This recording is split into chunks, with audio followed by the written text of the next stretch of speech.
So the topic of loss is never very popular, but nevertheless, I must say, it has now been made into 4 different plays. The latest is a hit play in London coming to New York called Ferryman, about missing Irishmen during their war. It has been the subject of artists. It has been now the subject of many researchers across the nation and world. It is being used in the countries across the world by the International Red Cross to combat terrorism. Combat might be the wrong term. Cope with is the better term, because terrorists have found out that kidnapping a family member, it hurts longer than killing them. So ambiguous loss the term is growing across the United States. My goal is to get it into the Oxford Dictionary, though I'm told somebody else has to do that. I can't do that. So it is happening, but indeed it's slow, has been slow, and I think it is because of the word loss. Well, it's interesting because in your book you actually talk about how our country, we don't do loss, and we don't talk about closure. We just don't do death. That's right. The American society, for one reason or another, denies death and denies suffering, and therefore denies grief. By that I mean those of us who are going through it, we don't deny it, we can feel it, but people around us are uncomfortable because we are in pain. And our society is just not accustomed to that, like some more Eastern societies might be, where joy and pain are both part of life, where birth and death are the circle of life, and so on. And we pretty much are a can-do society, a productive society that is more interested in things that are productive and than things that are suffering, illness, and death. What do you think are the consequences of that, though, for those of us? I mean, our society is aging, and more individuals are going to be caregivers, and they're going to watch this kind of loss unfold in their own world. If we don't talk about grief, or we can't support those who are going through it. It has a terrible consequence, as many of you know, because people will tell you to get over it. Or if, in fact, you're dealing with someone who has not died, who just has dementia and is fading away slowly, they aren't even aware that that's a loss. And so we need to have a different viewpoint on it. And that's why I'm writing this book on that closure is a myth. It certainly is a myth when you're living with someone who has dementia. You all know that very, very well. It goes on and on and on. But I'm going to also make the point that closure is a myth with death as well. Closure is a really good word in real estate, but it is not a good word in human relationships. Even if someone passes away, is dead, and you have the death certificate and you have proof that they are dead, the door is never closed. And you still think of them. I have my sister's ring on today. She died, I think, now 10 years ago. I use my grandmother's and mother's recipes at Thanksgiving, and my son wears his grandfather's hunting coat still in Colorado when he goes elk hunting. There are many, many other examples. You all would have examples. And the idea that we forget the people we were close to is very unhealthy. Down the road from where I live is a Thai restaurant. People are from Thailand. And each time we go into that restaurant, in the window is fresh food for their ancestors. That's their cultural belief. And in Mexico, we know they have a day of celebration at the gravesite every year, a happy celebration actually, and that death is not considered something you are silent about. However, in the Northern European cultures, which of course many of us stem from, my background happens to be Swiss. I'm a Swiss American. My father was an immigrant. We didn't talk much about things like that. And of course, I come from Minneapolis, Scandinavian population. They talk even less about it. There was a Scandinavian man who loved his wife so much, he almost told her.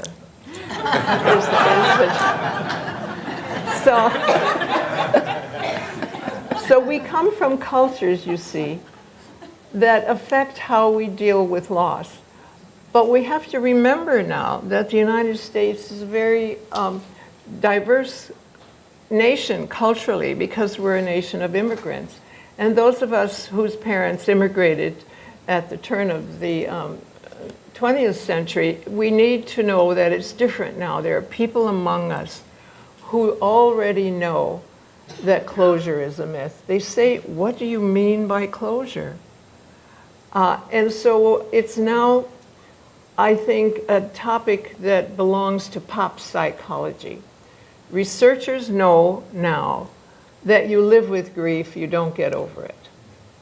Not even after a clear-cut death. And so we need to make that the message now, rather than you have to get over it in 2 weeks, 6 weeks, a timeline. There is no timeline. Where did a timeline even come from? I know you and I had talked about Kluver-Ross's work, but that was more for the individual who might be going through a terminal condition. But this idea that, well, within a year you should be able to move on, whereas I feel like with dementia, many of us, perhaps there's relief at first because the person is no longer, after the death, the person is no longer suffering, and then grief sort of sneaks up and gets you 6 months, a year later, when you're supposed to be over it.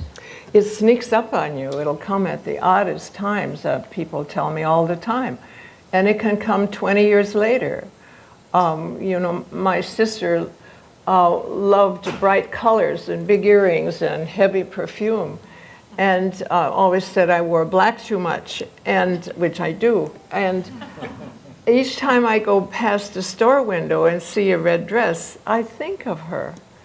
And I might even have a tear or two. That is not abnormal. What is abnormal, and your question was right on, where did this timeline come from? I think it came from insurance people. I think it may have come from the medicalization of grief. And by the way, I support the medical people who are so good at supporting people who are in trouble and who are sick, and even today, caregivers.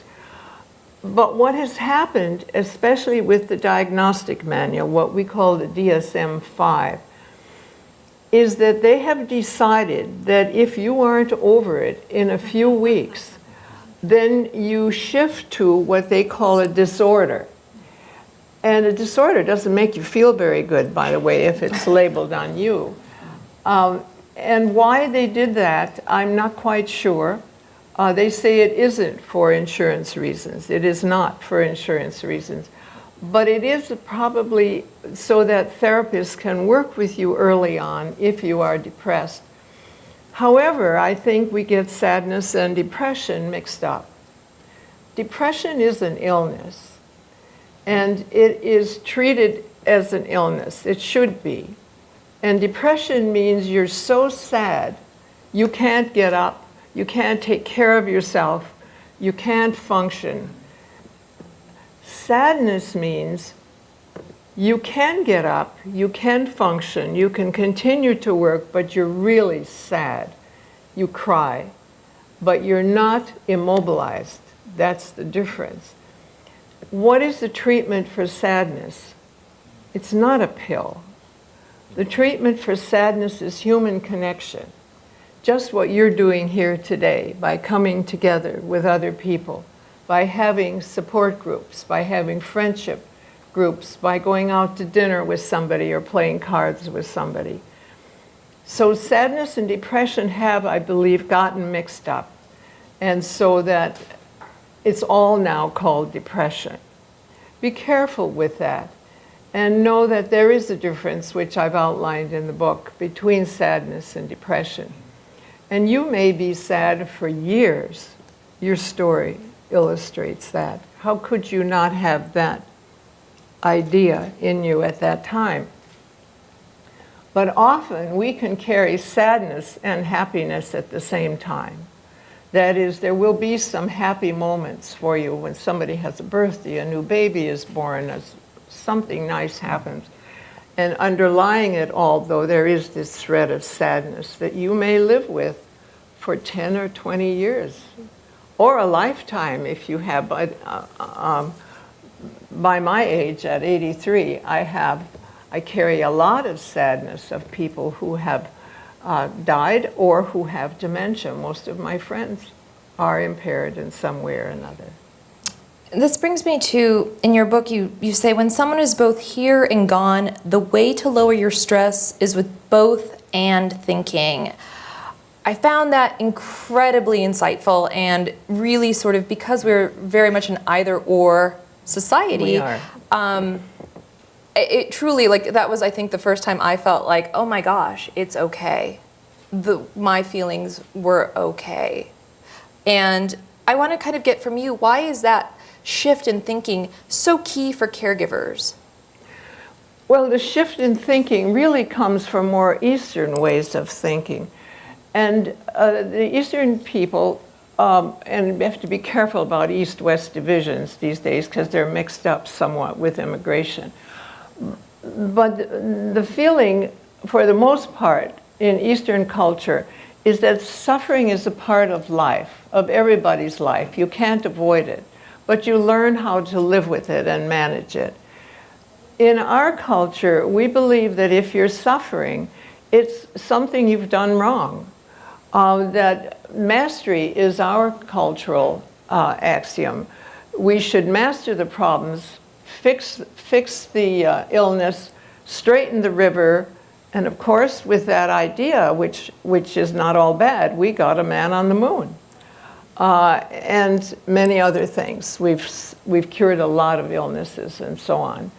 So I'm not saying one is bad and the other is good. I'm saying that when you have a situation, in this case an illness, that has no cure and may last a long time, you need to shift your thinking to this more dialectic both and kind of thinking, because there is no fix. If there were a fix, I wouldn't say that, okay? And what that means is you think of it this way: my loved one is here, but they're also gone. I'm still a wife, but in many ways I'm not. I'm still a husband, but in many ways I'm not. I may be the person's daughter, but they're still telling me what to do, and yet I'm the one who has to make the decisions. So it's this both and thinking will get you through this. Now, I do not want my banker to think this way. I want 2 + 2 to be 4. I don't want my airline pilot thinking this way, although, you know, we know that one who landed the plane on the river, he certainly had another way of thinking. So when you're stuck, you might shift to this way of thinking, which will lower your stress. It's the closest way you can get to the truth. You can't say my loved one is dead, they're not. And you can't say my loved one is fully present, because they're not. So you come closer to the authentic truth by saying they're both here and gone at the same time. And is that the middle ground? Because you do say, like, often what you see is that either there's premature closure or denial that anything has been lost. So, and both and, that's middle ground. What I'm proposing is the middle ground, but many people believe in more absolute thinking, more binary thinking, where it has to be either they're alive or dead. They can't be both.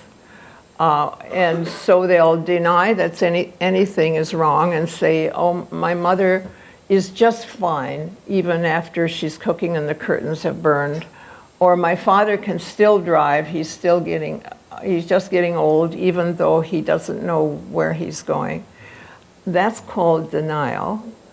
And the other one is called premature closure, when they say, an attorney said this to me, I can get along with my father as long as I think of him as a piece of furniture and don't bump into him. Now that is tragic. And that's called premature closure. He's already considered him dead. Piece of furniture. And by the way, in that family therapy session, it was a grandson, his son, who criticized the father and said, Grandpa's still here.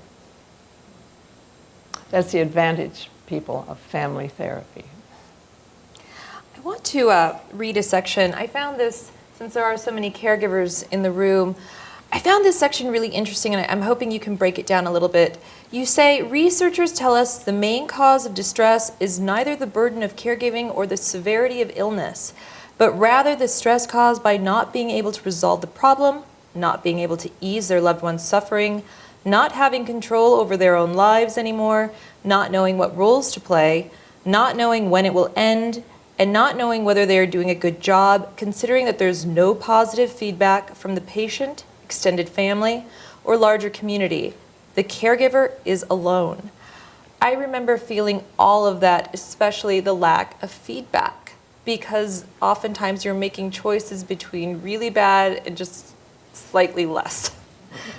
Is that unique when it comes to caregiving, that all of us are alone? Well, you are alone unless you do something to change that. You're alone in the house at the moment you're with that person. Yes, you are. By the way, I talk to myself a lot. And so you use your sense of humor about getting an answer to your question or so on. In my case, my husband is hard of hearing, and so that's sort of another kind of ambiguous loss. So I'm answering my own statements quite a bit, and I smile, which then lowered the stress, because here's what we have to do, people. We have to set aside our capability, our mastery orientation, our can-do selves, which is a really good part of ourselves, okay? But we have to set it aside here and say, I don't know what's going on. The answer could be this, or the answer could be that. And you're at that moment, you are alone. And you have to decide whether to enter their world or whether to fight it.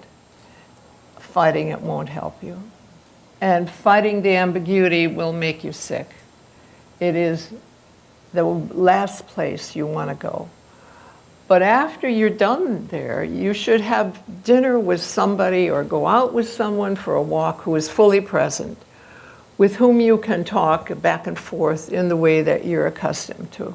What about the feedback part? Because I know in your book you talk about, you give two examples of the women. One woman lost, I think, someone to cancer, and so there was that obvious grief, and then the woman tells her about her mother who has dementia, and the woman who lost her mother to cancer says, well, at least you have your mother. I mean, that's not the feedback that most of us can do much with. Oh, I would do something with it.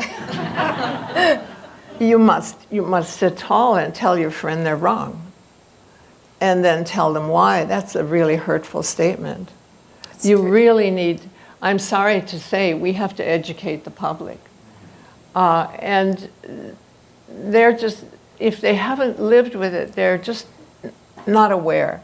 Although parents of autistic children would understand, parents of the severely mentally ill, schizophrenia, bipolar would understand, maybe even families of people who are addicted and drug addicted or alcohol addicted would understand. Person is there, but their mind is someplace else. So there are people who will understand, but we have to educate the public, which is what KJZZ is doing right now, and I thank you for that. People need to know those are terribly hurtful comments, and they should not say that. Sure, the person is there, but they're not there also. It's both and. I'd like to segue to barriers when it comes to caregiving, and there are several barriers from family conflict to stress pileup to negative judgment. Can you talk to me maybe about each one briefly, and then what are the top 3 that most caregivers run into? List them again, the ones you just said. Family conflict, stress pileup, negative judgment were the 3 that I thought resonated with me. Well, family conflict is inevitable, almost inevitable, when there is dementia in the family. Why? Because there's no definitive problem. And so everybody, because when there's ambiguous loss, everybody has their own theory. Each family member has their own theory about what is going on because there's lack of proof. Fortunately now, there are some diagnoses that help. But even so, behavior is unpredictable and so on. And so people will say, well, Mom is just fine. When I visited her, I came in from out of state for 2 weeks, and gee, what's wrong with you? There's nothing wrong with Dad. And yet you who are on site knows there is something wrong. So family conflict is inevitable. And if it in fact gets out of hand, so much so that only one person is doing all the work, I do recommend finding a family therapist. And I say a family therapist because they will not pathologize so much. They look at the interaction of the family, and they will try to help the family understand what the problem is and how to make it work better with teamwork and so on. It's not a psychological problem. It's, in fact, a teamwork problem, and understanding a problem that it remains ambiguous. So it's sort of working with a problem that remains in the shadows, in a sense. What was the next one? Stress pileup. Those of us in the stress management field have the term called stress pileup, which means that you have more than one stressor going on at the same time. And obviously, the more you have, the more danger you're in for your own health. And as you know, caregivers die at a rate 66% higher than their same age group. So you must be careful about stress pileup. What might some of them be? One might be your own health, and one another might be that you're still working. Another might be that you have children to take care of. And so on. And maybe, in fact, you have a sick child and a mother with dementia at the same time. After 9/11 in New York, I worked with the families of the workers who maintained the trade towers, and many of them had a missing husband or wife physically down in the pile, while they also were taking care of an elderly parent with dementia. So that's a pileup of stress. And if the pile gets too high, your health will suffer. And you cannot let your health suffer, because as caregivers, you are one of the greatest resources this country has right now, and you've got to keep yourself healthy. Sadly, you have to put yourself first. That's hard for many of us. And I've had to learn that myself. It's not an easy lesson for most of us. For one thing, you're a caring person. It comes with your personality. And so you probably would help the other person before yourself. You have to resist that. You have to take care of your health first in order to resist the stress pileup. It's going to pile up. It's inevitable. Because you've got this person you're taking care of. You may have a health problem. There's a tornado. Well, that's Minnesota. What do you have here? You have something else here. And down south they had hurricanes, so the weather could make it. You might lose your job. You might have a kid that gets into trouble. They often do. And that's stress pileup. Take care of yourselves. You're a valuable, valuable resource. Negative judgment. In mastery-oriented cultures, which we are, and it's a plus, but for dementia it's a minus. In mastery-oriented cultures, this is how you, this is the assumption, this is the premise, that you can master your own problems. And if you can't, then it's somebody's fault. And often people will say it's your fault. So-and-so had a car accident and died because they didn't wear their seatbelt. My mother, who was a good Swiss Calvinist, always, when we had a cold, she will say, well, you didn't take care of yourself. Or if you die of lung cancer, well, she smoked. Those are indications of a very blaming culture. We are a very blaming culture. And it is because we believe in the just world theory that if you are a good and moral person, morality's in there, nothing bad will happen to you. Well, lots of bad things happen to good people. And by the way, good things happen to bad people. I mean, I've seen bad parents who raised the best kids in the world. So there's no logic to it. And the reason we don't like that is it means it's random. That bad things can happen to good people just as well as to bad people. That we could be vulnerable. But in fact, we are vulnerable. And if we think we aren't, I would just say, wait a while. And something will catch your attention that is something you did not wish for. So we put morality in with it, and it probably grew out of the Protestant ethic upon which our country is based. And so that's a good thing, by the way, because it makes us all productive. But it's a bad thing when it comes to incurable illness. You say you have to accept imperfect solutions. I think those who are caregiving or who have caregived, that's a tough one to swallow because you're constantly accepting imperfect solutions. You have guidelines. Would you break down your guidelines for us as to how you cope with that? Well, let me start first with the imperfect solution is both for the person you're taking care of, but also for yourself. If you try to be the perfect caregiver, you will burn yourself out. You just need to do good enough. And good enough is good enough.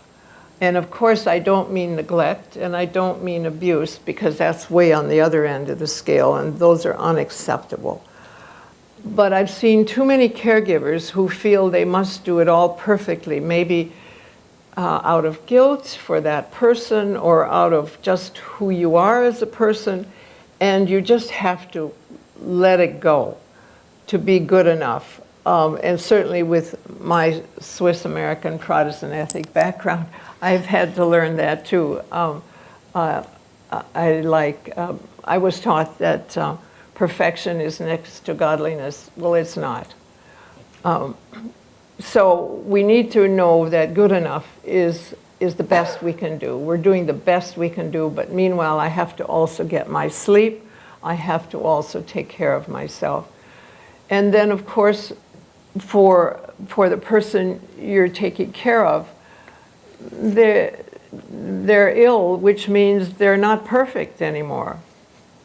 And so the relationship is not perfect. But listen, when was it perfect? Maybe that moment at the altar, I'm not sure. But rarely do we have a human relationship that is perfect. And we need to face that. And so you sort of laugh at the foibles of the person who has dementia. You go with the flow rather than trying to fix it. They'll say something way irrational, and you could argue with them and say, that's irrational, it hasn't happened that way. Or you can just say, yeah, I see it too, or I agree with you, it's okay. I have a friend in St. Paul who's a writer, Patricia Hampel, and she was having trouble when her mother was fading into dementia. And she says unreasonable things. And so I said, what does she say? And she says she has a boyfriend in the home. And I said, well, that's lovely that she has a boyfriend. and she said, well, he's not there. That's just in her mind. And I said, well, is she smiling when she says it? And she said, yes. And so the next time Patricia went to visit her mother said she had something to tell her. And she said, I'm getting married. And so Patricia said, and is he rich? I love that story because she entered her mother's state of mind in her dementia. And, you know, you could fight it. If you're a very mastery-oriented person, you'd say, that's crazy, Mom. But don't do that. It'll just make you angry. It'll burn your energy. Save your energy for something else. Going off that, it's good enough. When I interviewed for the final piece in their series about ambiguous loss, and I spoke with a woman, Susie Favreau from Banner Alzheimer's Institute, she said that she had not, this is going into life after dementia, she has yet to meet a caregiver who doesn't feel like it was enough after the fact. And looking back, I could have done this, I should have done that. What would your advice be to those individuals who are now, they've said goodbye to that person, now they're coping with life after, and perhaps so much of their life is now defined by what happened to them, but they look back and say, I should have done more, I should have done this. I think it's very common. How would you address that? I'd normalize that. I think having regrets, having guilt is normal, not only for a person who had dementia who dies, but almost anybody we love who dies. This feeling of I should have done more, I should have done something different, is almost 100% reaction after death of somebody you care about. So we live with it. But I think it helps to know that it's typical. It's not just you. It is a reaction of losing somebody you care about. And somehow the brain does this for us in a way that makes us feel guilty. And so the guilt is not doing the caregiver, the person who is living, any good. Let the guilt go. And you asked before about the guidelines. Meaning was the first guideline. And we just have to put a different meaning on what our situation is when the person is still living and what the situation is after they're gone. Those are two different meanings, by the way, and you have to find a new meaning afterwards. You also have to find new hope, which is the last of the guidelines. You also have to find a new identity. By the way, that one's turning out to be huge, in that you have an identity as a caregiver, the person dies, and now who are you? What's your purpose in life? And you know that we need a purpose in life or we get sick. Viktor Frankl found that out in the concentration camps in his wonderful book on meaning. So you have to find a new purpose in life. You said you were running some groups for some other people. And that may be a purpose in life. Another purpose in life may be to raise your children in a way that will honor the dead person. Or who knows what it is. My meanings shift over time with all the losses that I've had. But one that is strong for me is raising children and grandchildren who will help to make the world better. And I think I have. And I think my parents would like that. I'd love to take some questions. If he could. Yep. I will. What we'll do is we'll, our staff will gather the questions Okay. Okay. and bring them up to you.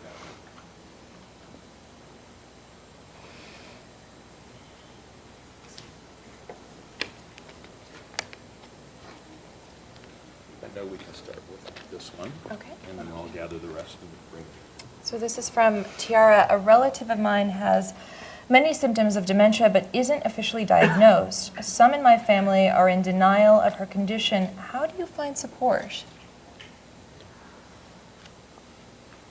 Well, this always happens in families, that they see things differently. But sometimes I think when parents, when we suspect, is it parents? Relatives. Relatives, let's assume they're older. When we have suspicions about an older person, we are sometimes immobilized because we think the younger person should do what the older person says. Well, with symptoms like this, which could be, in fact, dangerous to somebody who is not cognitively able and getting no diagnosis and therefore no help, that could be dangerous. So somebody in the family, perhaps the person who wrote this question, just needs to take charge and go to the doctor with this woman the next time she has a cold or has or before, and say, I'm worried about so-and-so, is she okay? And talk to the physician. Now, family physicians will be more amenable to this kind of question than will specialists. You're not ready for a specialist, I would say at this point. You're ready for a family physician or the primary physician, you may call them, who will perhaps not be so bound up with confidentiality that he won't answer your question. Now, here's the other thing. You can always ask a physician a question. If they are bound up by confidentiality rules, they won't answer you. But you have then planted the seed in their mind. For example, this woman is coming for a doctor's appointment next week. To you, you would say to the doctor, I am her relative and I'm concerned about you. I know you can't answer me, but I want you to know that I'm concerned that she may have dementia. So you'll never get an answer back because of HIPAA rules. But you have now done the ethical thing of telling somebody, the nurse in the doctor's office or the doctor, what you are observing. Doing nothing is unethical. Doing nothing is unethical. It's dangerous. So you need to do something, and it needs to be ethical. And if you can't get the whole family to agree, that'll take 5 years.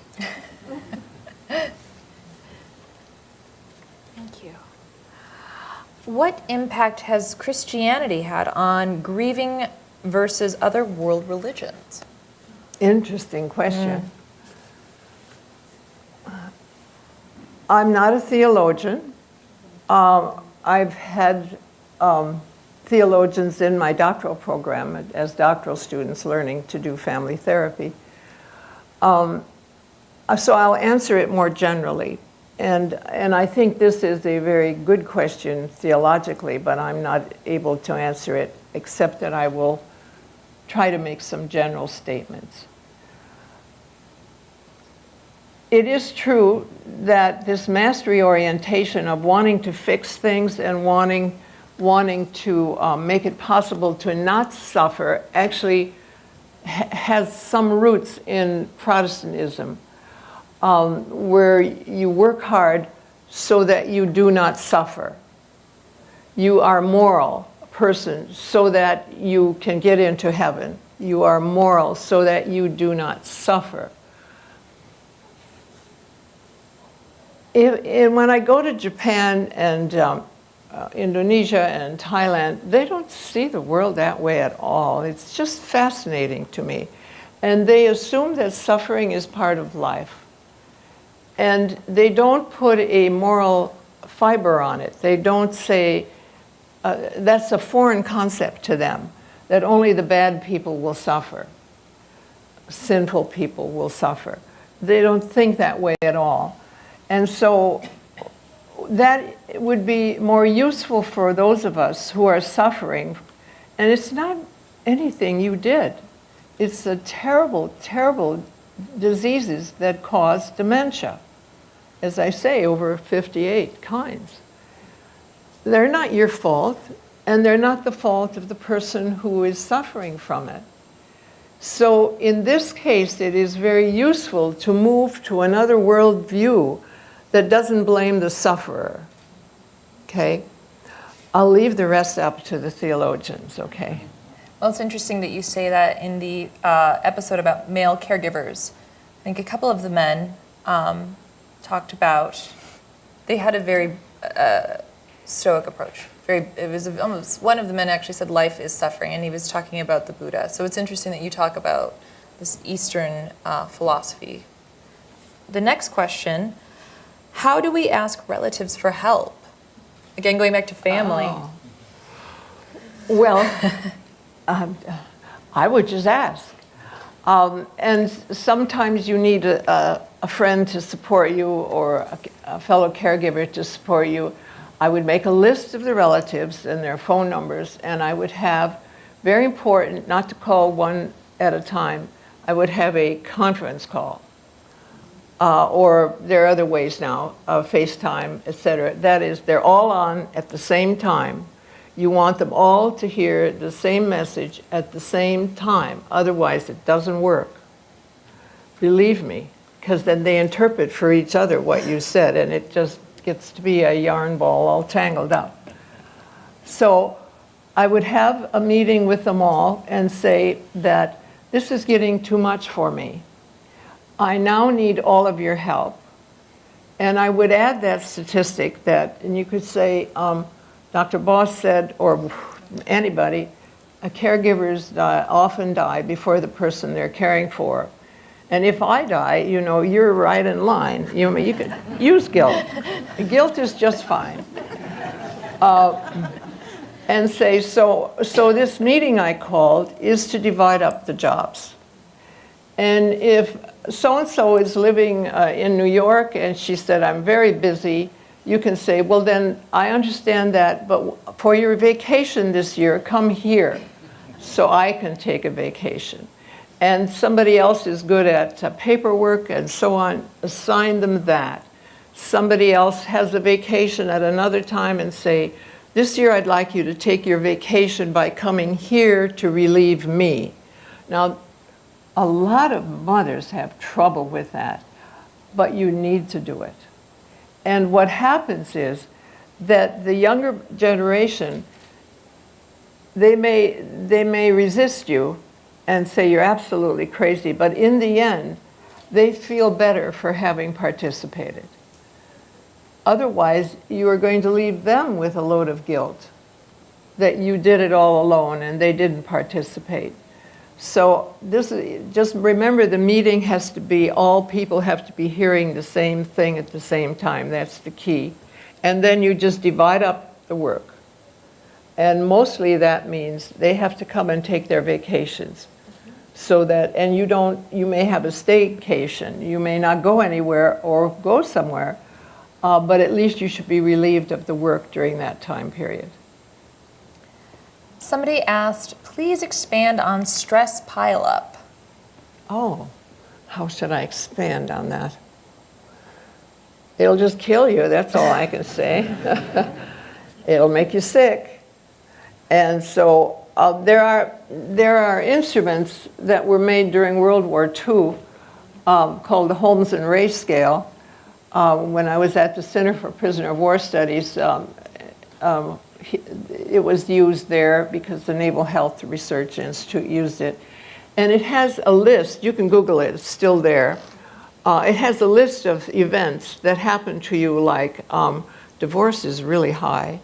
Did you know another one, moving, is very high. And getting married is high, having a baby is high, and many other things. Just Google it, the Holmes and Ray stress scale. However, we now know that it isn't quite that simple. It has to do with what it means to you. So a divorce to you may be relief of stress. Or moving may be relief of stress. If you were in a dangerous neighborhood and moving to a safer neighborhood, It's going to lower your stress, not increase it. So context matters. And so each of you has to make an inventory of your own life. What has happened?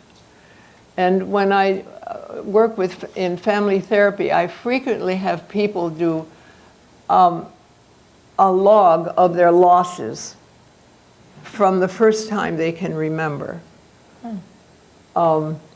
Probably was a pet way back then, who knows? But some kids lose their parents really early.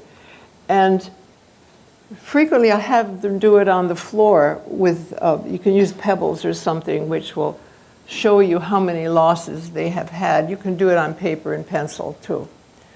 Very important to know what your loss pileup is, which is another kind of stress pileup is, and which ones really, really immobilized you. Because the loss you have right now, today, may not be as great as one you had in 3rd grade. And you should know that, because that it piles up. One piles on the other. And they now know that, for example, when people cry and grieve profusely, when it isn't even their own loss, often that is because that first loss was not grieved. We found that out with the John F. Kennedy funeral that was televised. People were grieving profusely, but often grieving for a loss they hadn't grieved fully way back when. And so that kind of stress pileup, especially regarding losses. And if you had loss of money, loss of a job in there, put that in too. That's a big loss. Loss of a pregnancy, a stillbirth, loss of parents, loss of friends, and I would add loss of pets. I grew up on a farm, so I didn't really, we lost pets all the time, as you know. I won't say where, but you can kind of gather we didn't get close to our animals. But I do now know that loss of pets is real, and pets can be family members. They are. Our next question, our 87-year-old mom is showing signs of dementia. She is aware. Would medication help? And the family is all supportive. Well, I'm not an MD, so I can't answer the question about medication. But I would just say ask.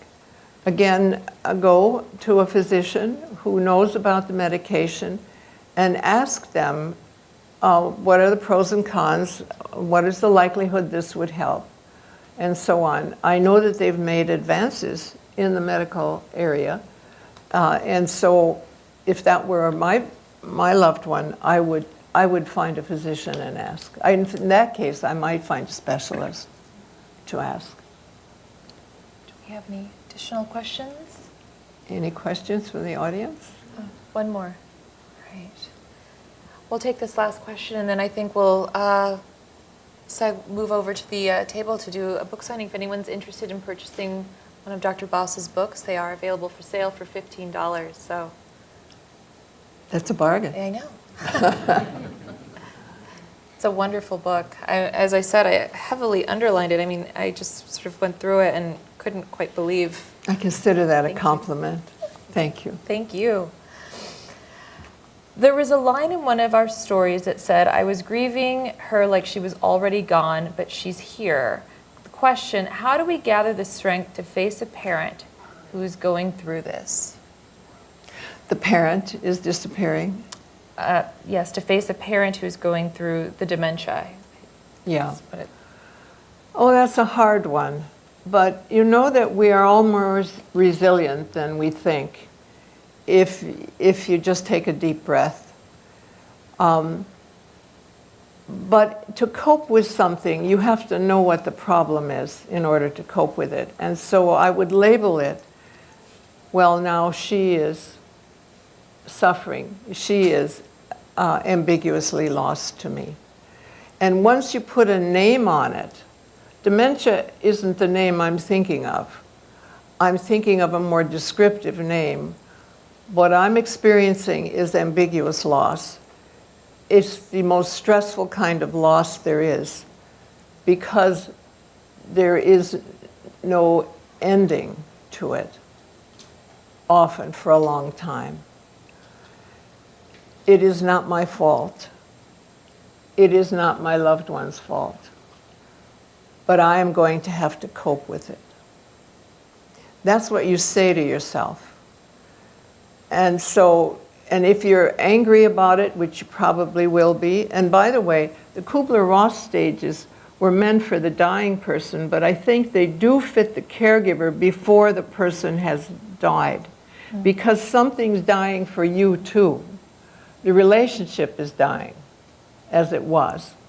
And so there are moments you're going to be angry, and that's when you need to take a breath and go out for coffee or something, or a walk. And you have to just say to yourself over and over what I just said to you. What I'm feeling, what I'm experiencing is ambiguous loss. It's the most stressful loss there is because there is no finality. There is no ending, and it could go on for years. It is not my fault. It is not my loved one's fault. But I can cope with it. I can draw on some resiliency that you don't even know you have. And when you do, you will be proud of that.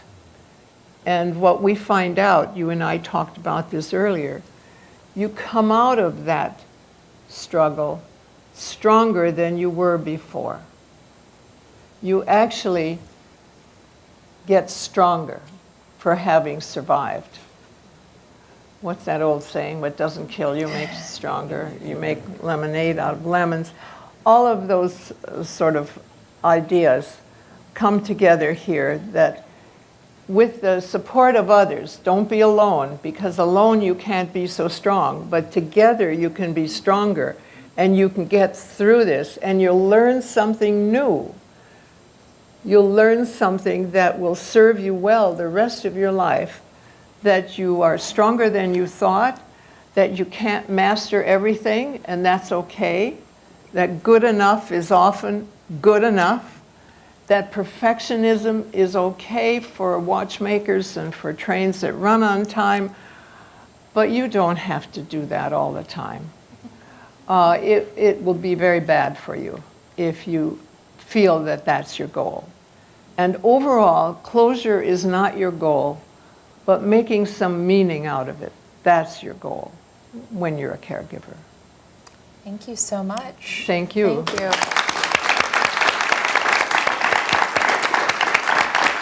Thank you. And I would just like to remind anyone, if you have not heard our series, The State of Aging in the Valley, you can visit aging.kjzz.org to listen to. We have 10 stories on different aspects of aging in the Valley. So thank you. And thank you, Dr. Boss. My pleasure. My pleasure. Thank you. Good energy.